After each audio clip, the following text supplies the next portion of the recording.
So we're here today with George Zalucki, an icon in the industry, and we're really fortunate to be able to ask him some questions here today.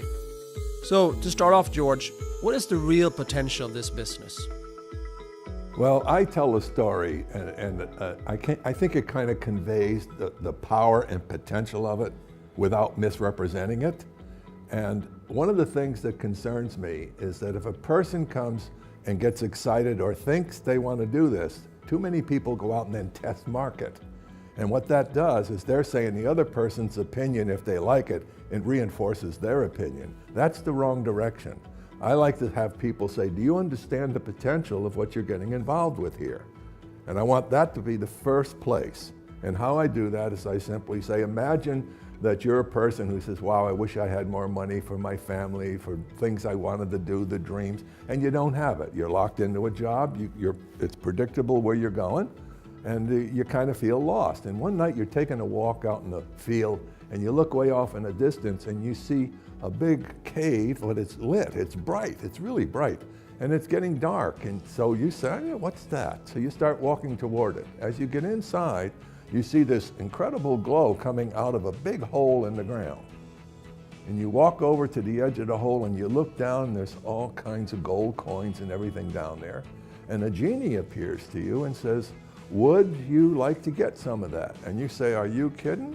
And you look around the wall and there's shovels, thousands of shovels leaning against the wall. So you go and grab one and start going down, and the genie goes, just a minute. You've been doing that all your life. How's it been going so far? Just using your own effort to make your income. This is different. So you say, what do you mean? Say, how many friends do you have that if they saw this, what you're seeing, if they saw this, would like to join you? Oh, probably. I got a lot of friends that are, would like to have more money.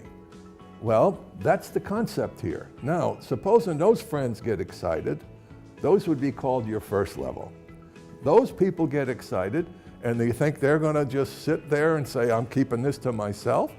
They're going to understand and say, let me go get some people. That's your second level. Now picture the second level going to the third and the third. Can you see the geometry of explosion that can take place if this thing is working for you and you're working it and you're giving it enough time to mature? And that's critical, enough time to mature.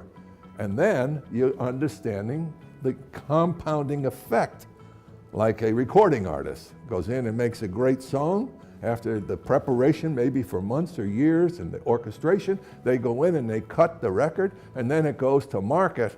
Every time that record plays or is sold, their cash register rings. It's the same concept called residual income, doing it and having a benefit from others joining you, and they have the exact same opportunity that you have to build their network. That's what I like them to understand inside, then go out and talk to people about joining your business.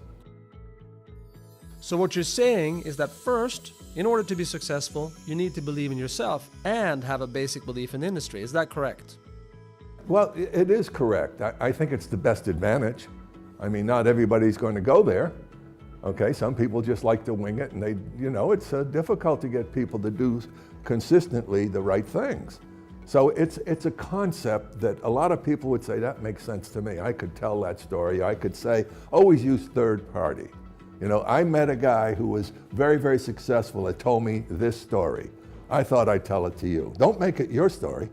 Always make it a third party story. Someone of accomplishment told you this story, and boy, you wanted to share it with your friend. So you are using the concept of the power of the third?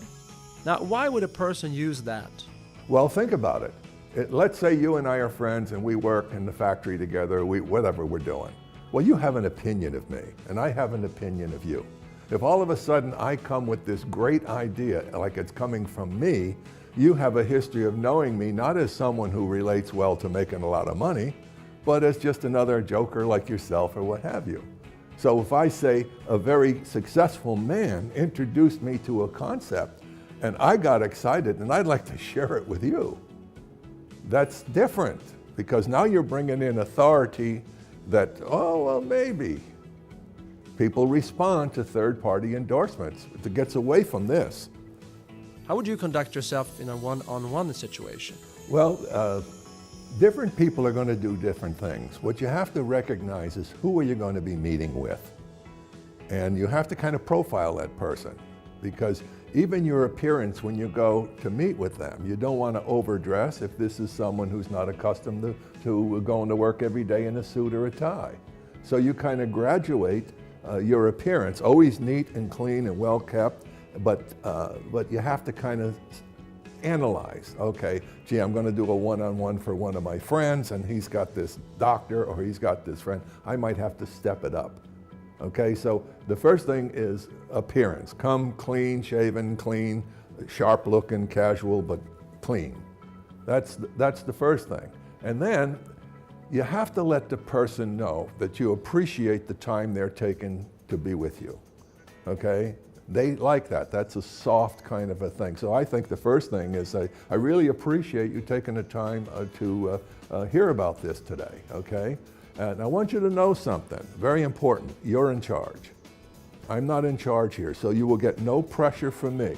All right? I'm here to explain the opportunity to you, and then you are in charge. How does that feel to you? Good. So now you set the stage that you're not going to be pushing that person. You're going to be providing information. Now, at some point, you might say, if it's a third-party person, and you're going to do a lot of those as you build an organization, you might say, you know, John or Mary, tell me more about you. Tell me your family, and then listen closely, because you will be able to pick up on whether they're family-oriented.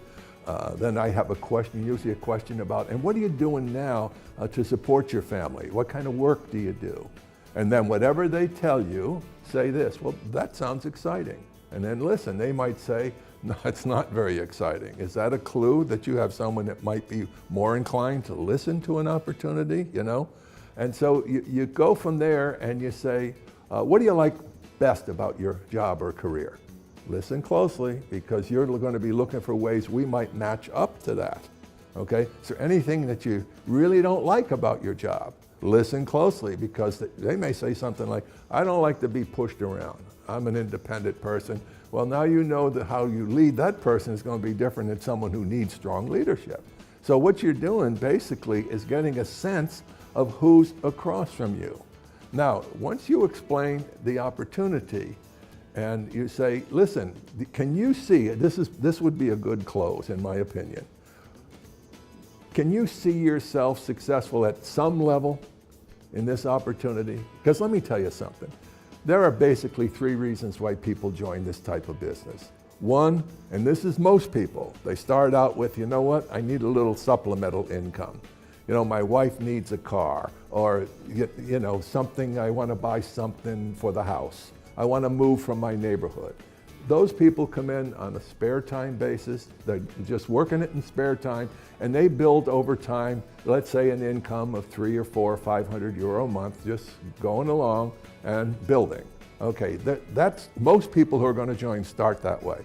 The second one is somebody who's really frustrated in their work, and they're looking for a way maybe to be able to get out of that rat race in the car every day, driving back and forth, always having someone over their shoulders, and they have become aware that it's kind of a lockdown economically, that there is another way to generate income. That person comes in with a little higher motivation and will have a little more participation because they're looking to replace something over time. So that's the second person. The third person that comes in looks at it and says, you know what? I can really do this. I have a lot of friends that listen to me. They're a center of influence. They're the kind of person that they have the reputation, they have the standing, and they can start right out. They might be the person that says, sign me up, get out of my way, I'm going to do this. So there are three types. Now, you can graduate through each of these to get to the third person, but it should be over time where you build a good solid income before you decide to throw anything else away. So those are the three ways they come in. Now, I ask the person, I say, now, let's say that you and I work together as a team. This is an important conveyance here. You and I working together as a team. Okay, we'll have some training together. We'll make you comfortable with the information. We got great training, so relax about what you know now is not important. I'm your coach. I'm going to be a resource for you. We're going to work together. Let's say that what would be important for you to get right now if you had an extra 500 euro a month coming in? What would you think you would do with that? You might hear, whatever you hear now, pay close attention. They might say, well, you know, my wife really needs a new car. Boy, you stop right there. And here's what you say. Wouldn't it be great, you and I working together as a team, in 6 months to a year, we have enough income that those monthly payments are nothing. We've got it covered, 500, 600 euro a month, and that car is in your driveway for your wife. Very important question now. How would that make you feel?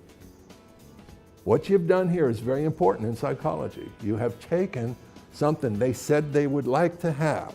You've demonstrated that you would be there to help them get to that, and then you gave them emotional possession by the experience of it's in the driveway. How would you feel? So we attached emotion, okay? Say, well, you know what I think we should do now? I think that we should get you registered, okay, with a company number so that your business can go off and running and everything we have is available to you.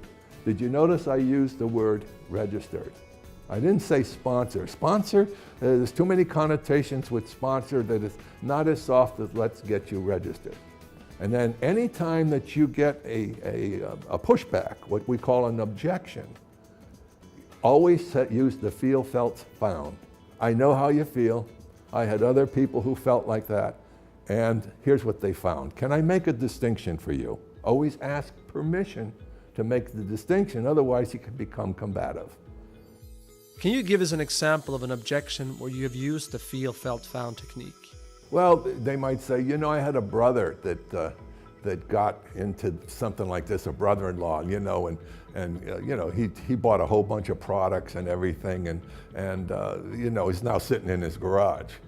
And I say, well, I think the first problem there might be they didn't belong in his garage. He was supposed to go out and sell them. But so, whatever the case may be, okay, there are people who have certain feelings about everything, all right? But when I find that it's something that I've dealt with, then you're going to have those situations. Then I know how you feel. I've had some other representatives feel just like you, and we made some distinctions and some further understandings, and here's what they found. So then you can offer the solution, a third-party solution. Is there anything else you would like to add, speaking about the registration process? Oh yes.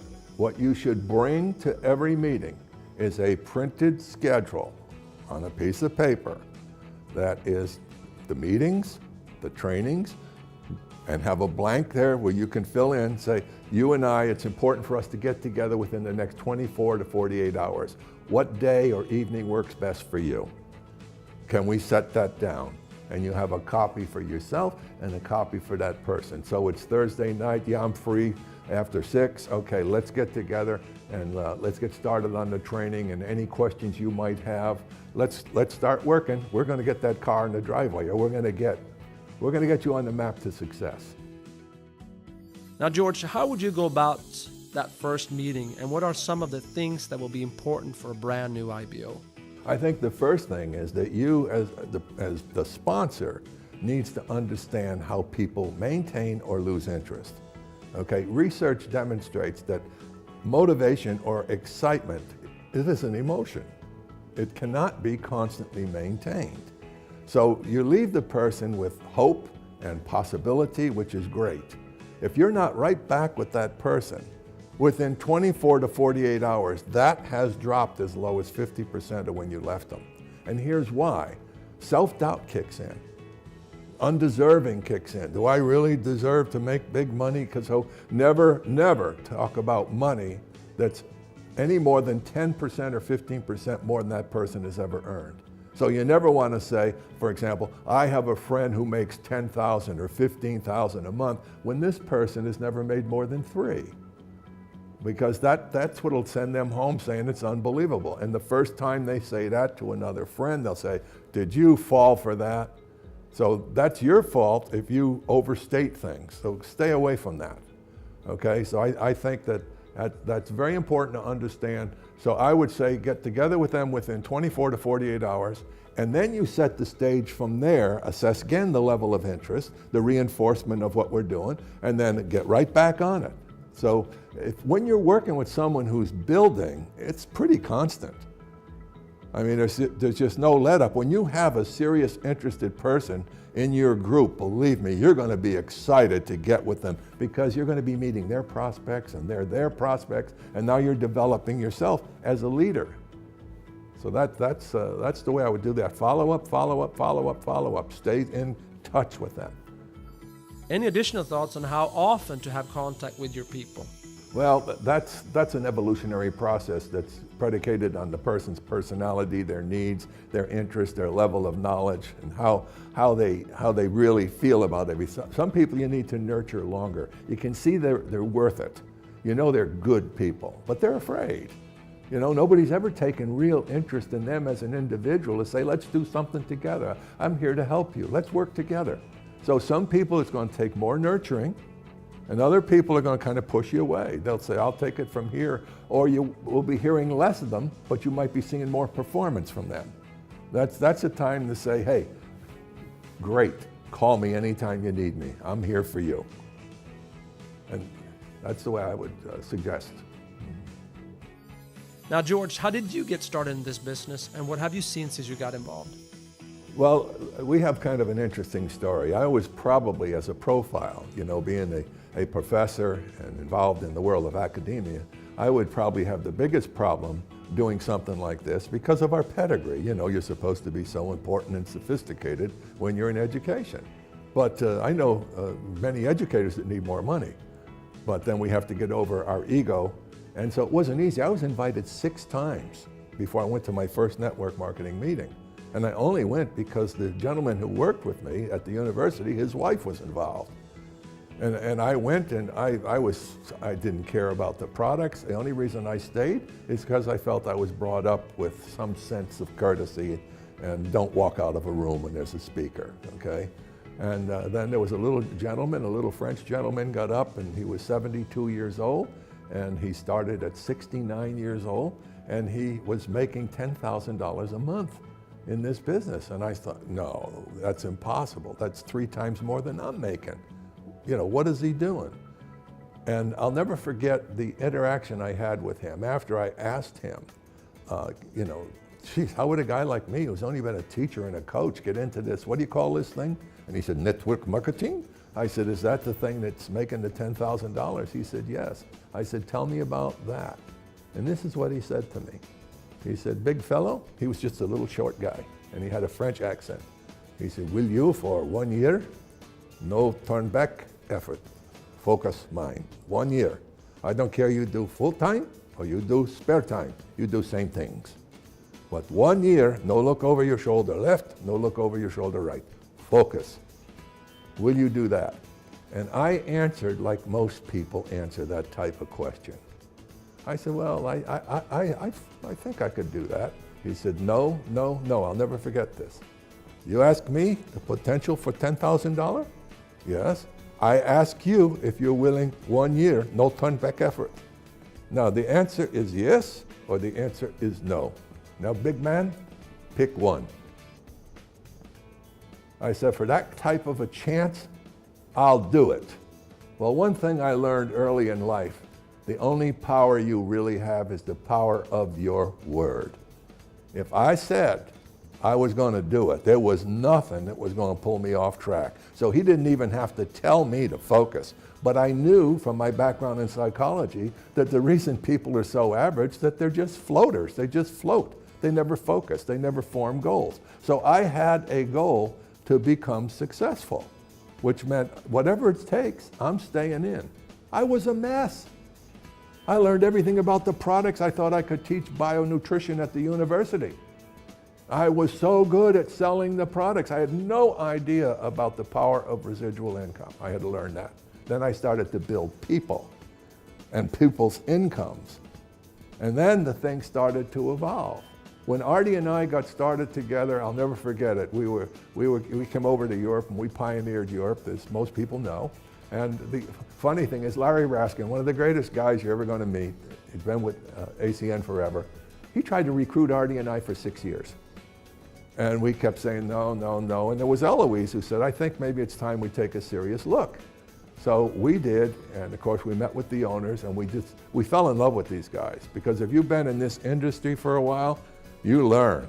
If it's not right with integrity at the top, forget about it. No matter what they're promising, what they're saying, if those people are not moral and caring people, never sign up. But most people don't vet owners. We knew at this stage of the game, we've had some losses where we were doing great and the owners and the companies were not good. And then we were back down. So it was so important when we met the twins and Mike and Tony and Greg, and Robert. We said, wow, these guys are real. It's how many years later?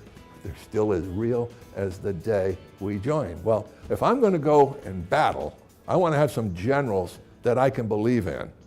So they have put their heart and soul into this, so therefore it was easy for Artie and I to get passionate about what we were doing. Now, I didn't expect everybody else to have those feelings. There's only so much of that you can convey from yourself, but I knew it was there. And that was really fundamentally, I could go out and tell the world what a great company this is, okay? And feel perfectly fine with it because we experienced it. So as we got going, the thing you have to recognize here is you never know. And this is why you keep working in phase one. Greg says it all the time. Phase one is going out and introducing the opportunity. If I see something that's weak here, or most companies, once people reach a pin level where they think they've arrived, they become managers. They want to keep reading their downline reports to see who else is doing something, and they stop doing the fundamentals of the business, which is introducing new people. The best thing you can do is to walk into your meeting as a leader with your prospect, introducing your prospect to your downline, not the other way around. And so many people stop doing what took them to the dance. And then pretty soon they end up saying, well, this is not right or that's not right. But the new person that comes in today doesn't have any history. All they have is you, the opportunity, they like it or they don't. So don't bring your history of negativity or questions or experiences from the past into the present because it's irrelevant. It's only in your head. You realized that you had to build people. What are the fundamentals of building people? Well, I've devoted my life to it. Okay, I've done an awful lot of counseling over the years. I've worked in the criminal justice system. I've been in the classroom. I've been passionate about seeing why so many people don't make what they really would like to have in their lives. It's massive that it's such a small percentage really do something special with their lives. And what I saw was the human potential going to waste. It's the number one resource that we waste on the planet is human potential. And so when I say building people, it's something I go after. I want to know what's stopping you. And I'm good at discovering that because I've researched it and I worked it. I want to know how you think because your thinking is creating your reality.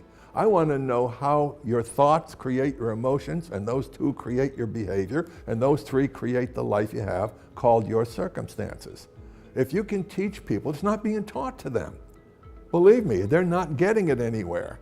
That's why they're so thirsty for it. They want to know, wait a minute, inside there, it makes sense. Even though they may have never heard it before, there's a resonance at an inner level that says, you know what?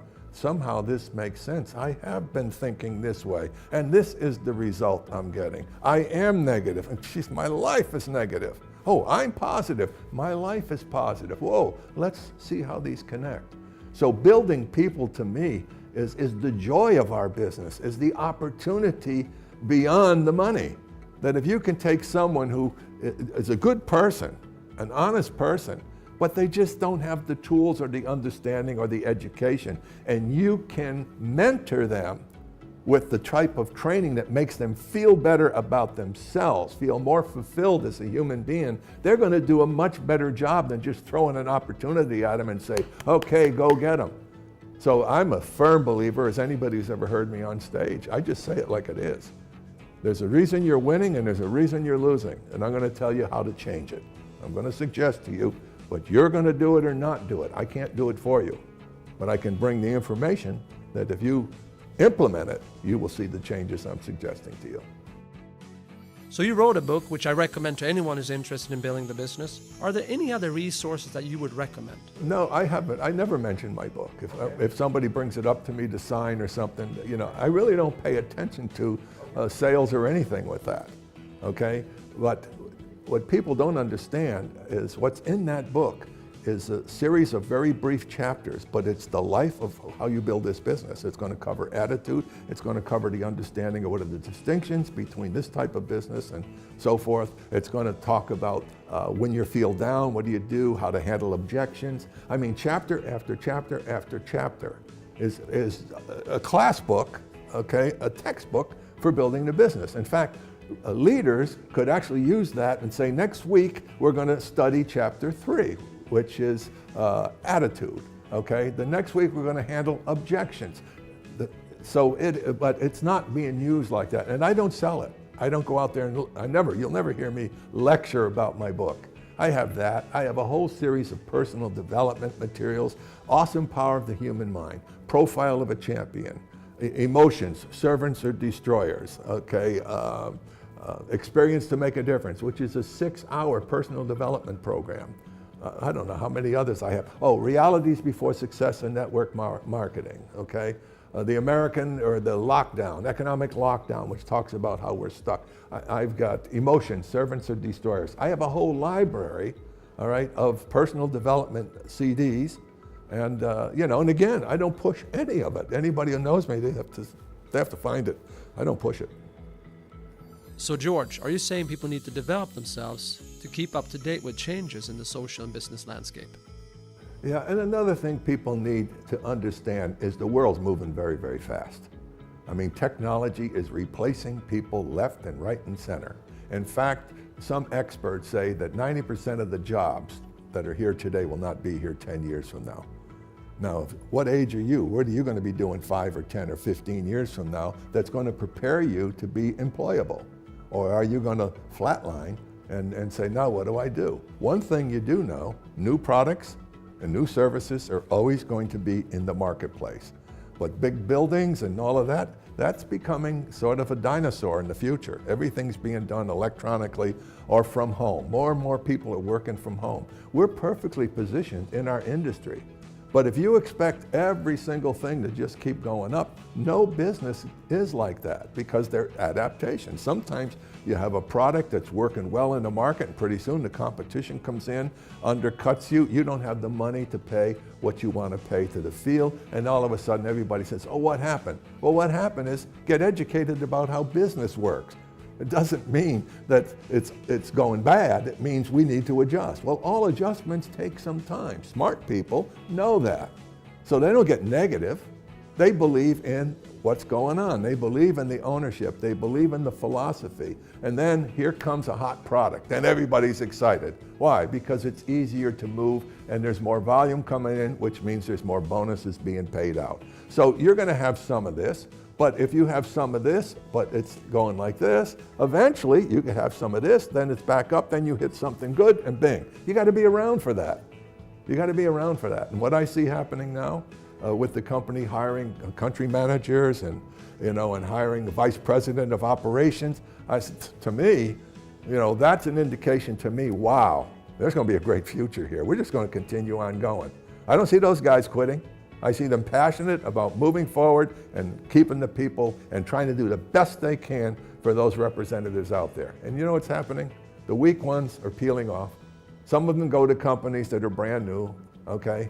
Boy, if they ever listen to me, be very careful. But then you find they're island hoppers. Then a year from now they leave that, then they go to something else, then they go to something. Pretty soon they wear themselves out, okay? The people who win are the people who stay.